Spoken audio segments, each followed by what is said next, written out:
Hey, what's up, everyone? Welcome to Target Focus Life and welcome to spring. Even though my backyard doesn't look like it. We're out here doing reviews with the brand new CZ712 G3. So if you're looking for a detailed and in-depth review, you've come to the right spot. Let's go! Inside.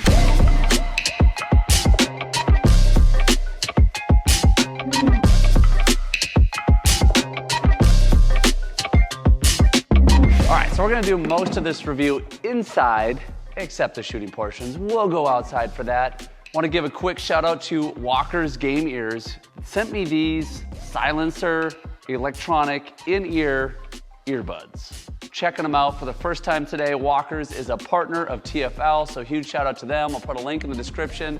You can check out their products. Really like these ones, but I'm really looking forward to getting the Bluetooth version of these so I can listen to my jams while I'm out shooting. So this is the 712 G3, meaning it's the third version of the 712. The 712 originally came out in 2005.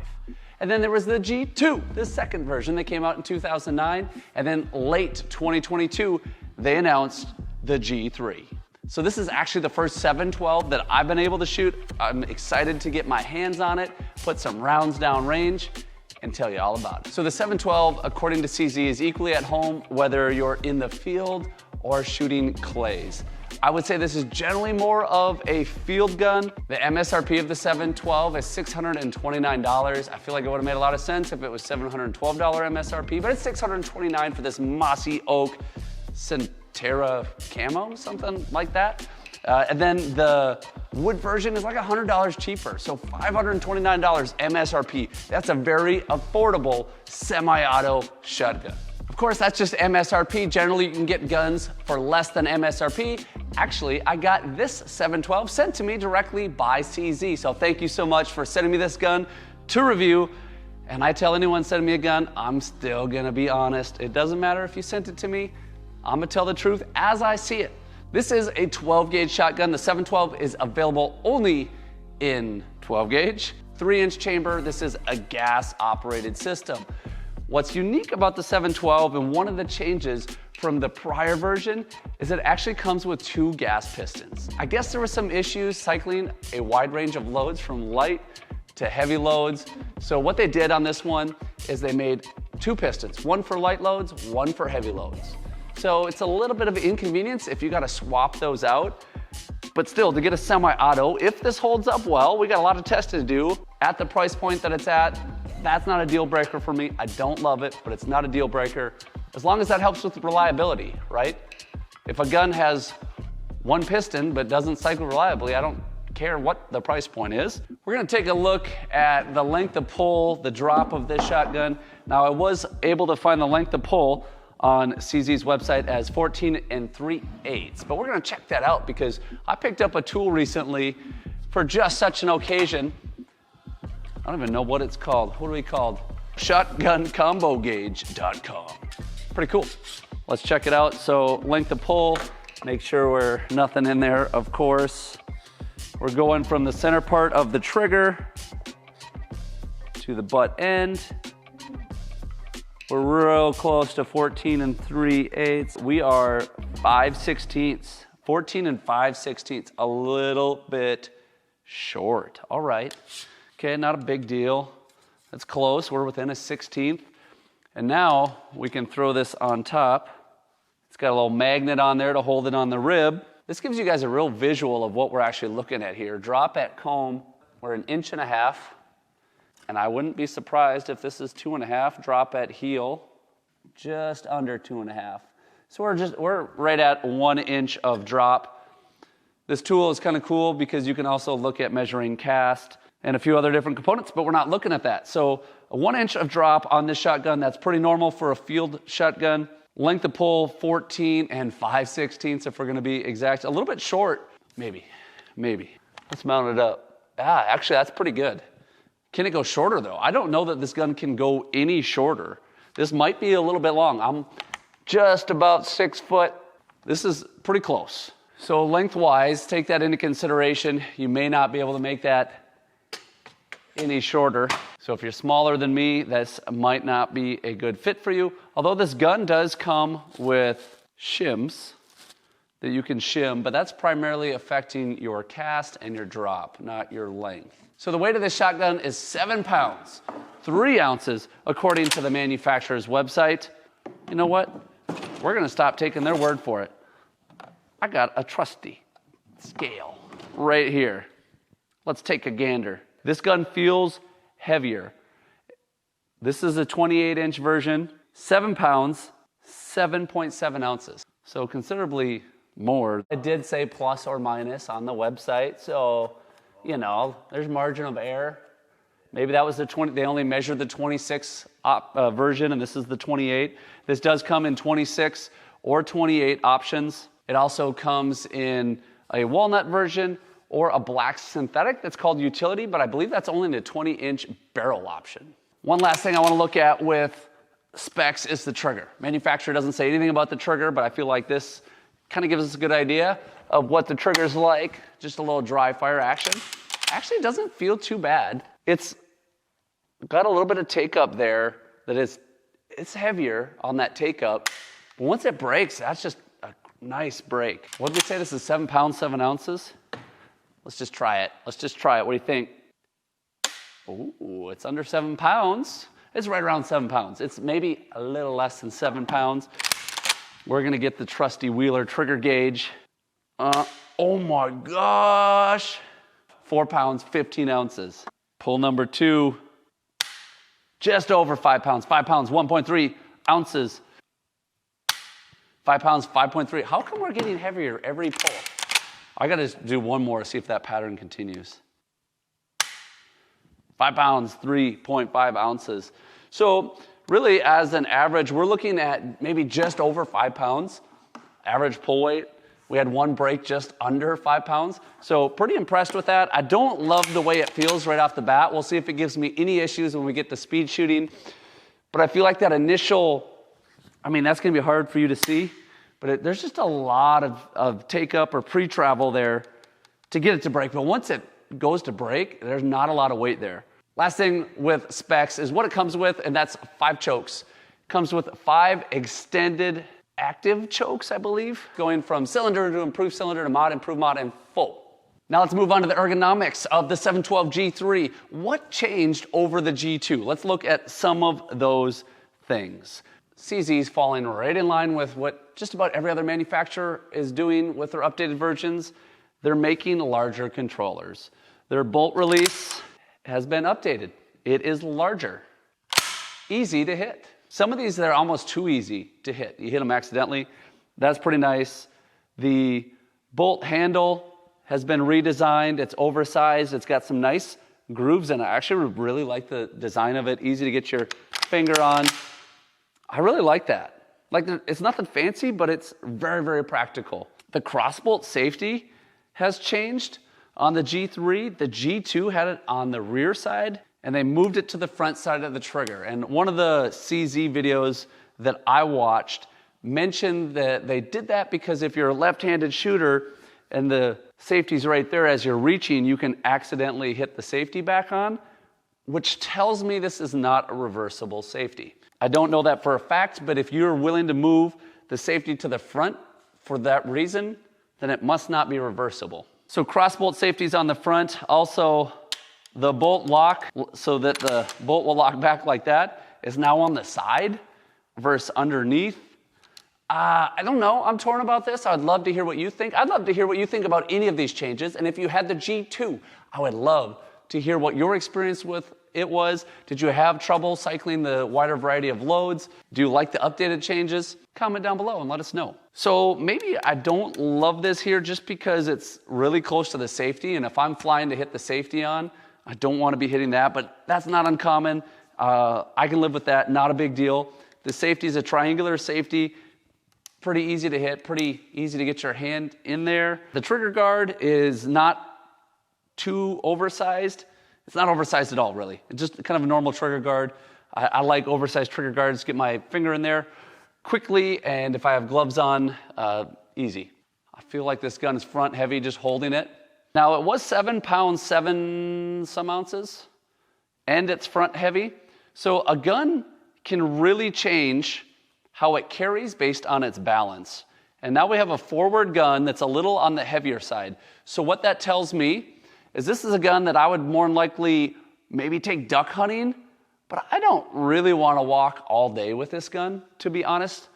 With it being weight forward, you saw where the balance point was there, and it being nearly 8 pounds, this gun is going to carry heavier than other 8-pound guns that have a little more center balance, right? If I'm walking in the field like this arm is going to get extremely tired. I'm going to want to carry the gun like this, which is fine, just not an ideal position to get up and shoot. Okay, other things with ergonomics, the grip is not checkering. It's, I don't know, it's not very aggressive. And I'm guessing when I go out and shoot it in a minute here in the cold, it might slip in the hands. It's not bad. I'm indifferent with the texture. It's fine. The grip radius fits me pretty well. I feel like I can get my finger on the trigger and have a lot of grip contact. I wish there was a little bit more palm swell. I wish there was a little bit more length between the trigger and the grip. It seems a little bit short for me. I'm having a little bit of issue there. Not a huge deal. I think it's a 7mm rib, vented rib, flat with the receiver. It is cut, so you could add optics on top. I just noticed that. White fiber on the front. Good job, CZ. Way to not put a big red or a green fiber on there. You don't need it. Recoil pad has also changed over the G2 version. It looks better. I don't have experience with the G2 version, but this one looks like it's thicker, there's not much give there. We'll see what it feels like under recoil and reliability. But there's a lot of contact, surface area. Looks, again, adequate. We'll go with that word, adequate. The receiver has changed from the G2. The G2 is flatter across the bottom here. This is actually cut out a little bit in the receiver and slightly milled around the loading port, making slapping shells in there just a little bit easier. I like that. They did a good job with that. The fore-end cap, I like how that's cut. Makes it super easy to take that off. We'll look at that at breakdown in just a minute. So let's take a look at the recoil and reliability of this 712 G3. Has quite a bit of muzzle jump for these light target loads. Of course, it's always a little bit weird when you're not shooting at clay or at something. Let's just... Mounts pretty natural. Actually, I like that. Even though it doesn't fit me perfectly. That felt pretty good. Recoil straight back. Now we have the light piston in. Let's try a few more shots with the light piston. Let's maybe try some from the hip here. See how well it shoots. Fast. Works well from the hip. Ah, come on, 712 G3. We're currently on the dog porch doing a shotgun review. Stovepiped over the head. One last time. Let's just give her a whirl. It's a gas gun, come on. We're gonna grab some black cloud here, traveling 1,450 feet per second.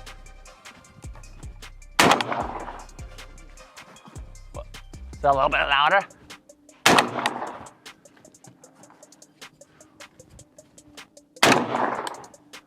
That didn't lock back.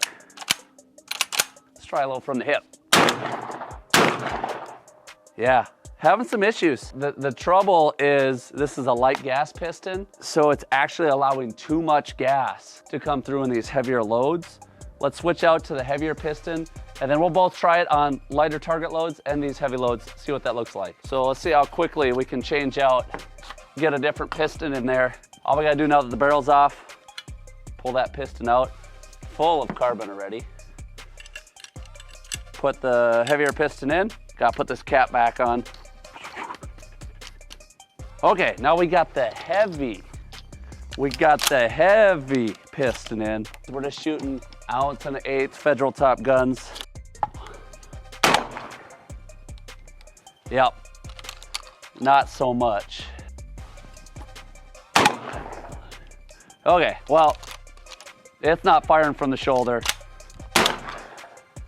We knew it wouldn't fire from the hip. Let's go to the black cloud, see how it handles that. The light piston did not handle the black cloud all that well. Ha! Oh yeah. Ha!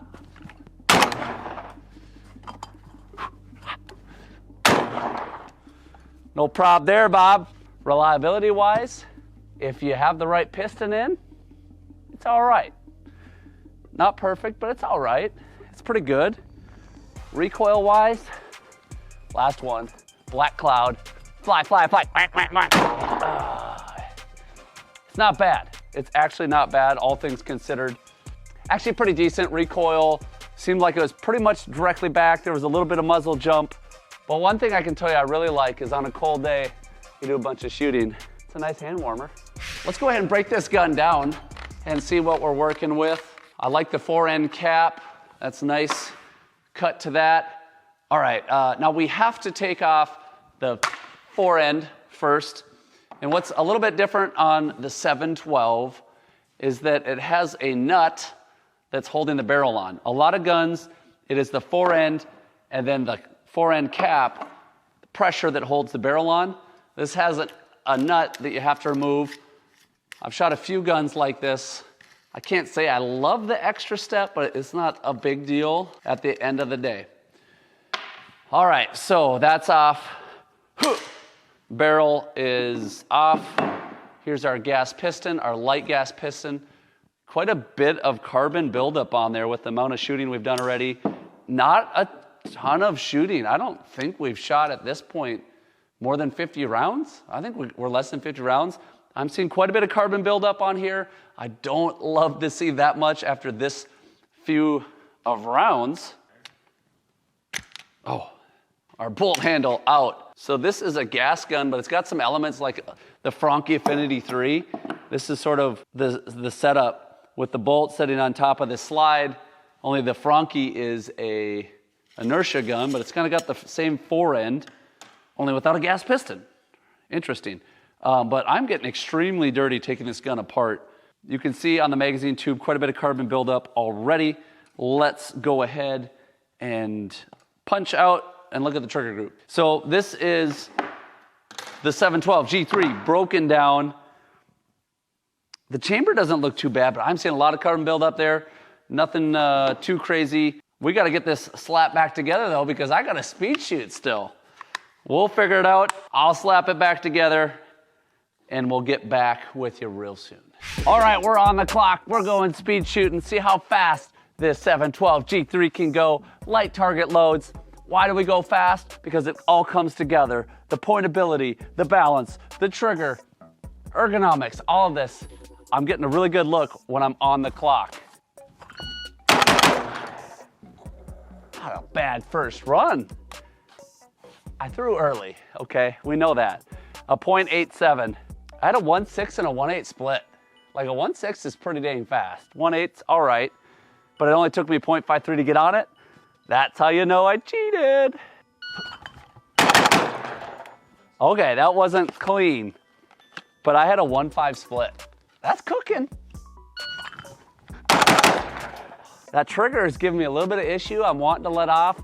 A little spongy, that was a 1.48, not super fast because it took me 1.14 to get on there, but I had a 1.7 split. So once I'm able to get that first shot off, I can cook pretty good with this gun. Wasn't clean. I have fun pulling the trigger. Again, a 1.7 split. That's all right. I can go faster. I cheated. I threw early. One thing is proving to be true. This gun can shoot pretty dang fast, but the trigger's giving me a little bit of trouble getting that first shot off. Ooh. That was a 1.29. Okay, I didn't get a good throw. That was on me. But I shot as fast as I could reasonably shoot and hit 3 clays. That was a 1.04. I had a 1.6, 1.7 split. This gun is shooting extremely fast. The trouble that I am having is sometimes the throw because my hands are cold. I can't really feel well. The mount isn't mounting perfect for me, just a little off on size. But then that trigger, there's quite a bit of pre-travel there that I'm struggling with. But overall, super fast gun. So after going through the speed shooting, here's my thoughts. We're talking about a semi-auto gas gun with the MSRP in the camo version of $679, $579 in walnut. So you're talking a sub $600 semi-auto shotgun. I think the updates from the G2 are nice. I like the controls. There's some quirks with this gun, right? Some of the quirks are just a little bit of pre-travel. I think otherwise the trigger for this price point was phenomenal. So I didn't like the pre-travel, but I loved the break. Great weight to it, right around 5 pounds. Comes with 5 extended chokes. I think that's a phenomenal deal on a price point shotgun like this. 2 different pistons is kind of a pain, but you know, most people don't go, hey, I'm gonna shoot clays, then I'm gonna shoot ducks, and then I'm gonna shoot clays, I'm gonna shoot ducks in the same day. Like, you might do that periodically. It's not a big deal to change out the piston. It's not the most ideal, but I would rather have 2 pistons for 2 different situations that work than 1 piston for all situations and it gives you issues. Now, there are some guns that I found are very versatile in gas operation in a wider range, but they are more money, right? So I think where the 712 G3 fits real nice is in a price point gas gun that's really affordable. I'm thinking of comparables, like there's maybe an inertia gun and maybe 1 gas gun that are somewhat comparable. I think they're both more expensive than this. So this is right in there. I really enjoyed shooting this shotgun. Really surprised on how fast I could shoot it. Handles recoil moderately well. Thought it would handle a little bit better being close to an 8-pound gun. This isn't a gun that I would want to walk upland fields with a lot because it's a little forward heavy. You're going to notice that weight. But duck gun, all-around gun, doing some pheasant hunting, some clay shooting, just a little bit of everything, and wanting to stay at a cheaper price point. Really impressed on the package that CZ has put together on the 712 G3, and that's a quick look. Hope you enjoyed, and remember, whether you're in the field or in life, you're only gonna hit those shots you're laser focused on. So live target focused. See ya.